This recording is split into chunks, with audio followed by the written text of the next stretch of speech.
I'm Josh Greiveldinger. It's April 2nd, and I'm streaming to you wearing everyone's favorite work-from-home outfit, business up top and no pants.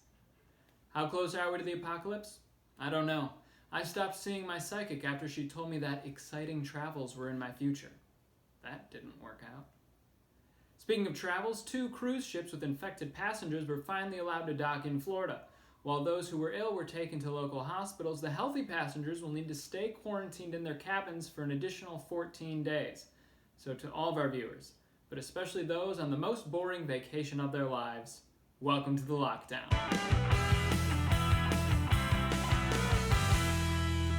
Getting started with the news you need to know. Now that spring break is over, Florida Governor Ron DeSantis finally issued a stay-at-home order. This isn't a picture of him. It's the mayor from Jaws, because they both decided to keep beaches open and people died. Yesterday, Russia delivered to the USA a plane load of medical supplies as international aid. Suddenly, it doesn't feel like we won the Cold War anymore. It could take up to 5 months for some people to receive their $1,200 stimulus check. While people used to having a salary might be outraged by that time frame, freelance workers are all thinking, really? That's so fast.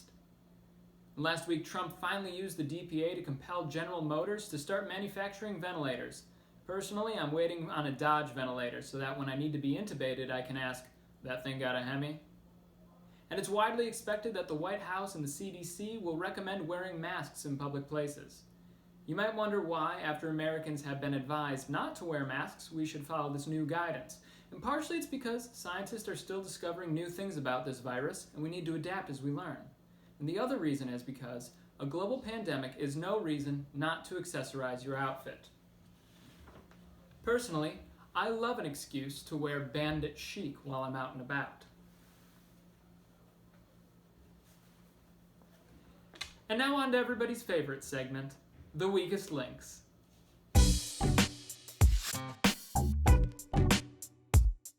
Who's this week's weakest link? Well, unfortunately, we have many to choose from. There's the nut jobs who are sending Dr. Fauci death threats, or are we going to go with Jerry Falwell Jr., who welcomed students back to Liberty University, which predictably led to an outbreak of COVID-19?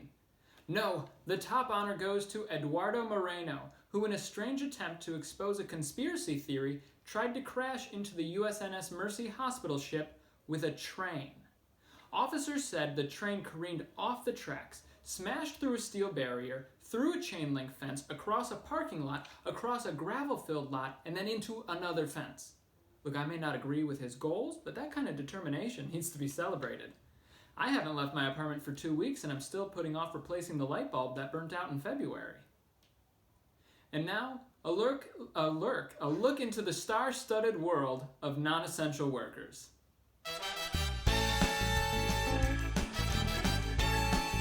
The husband of movie star Emily Blunt, actor John Krasinski, best known for voicing Lancelot in the animated film Shrek the Third, has started a talk show in his apartment recently.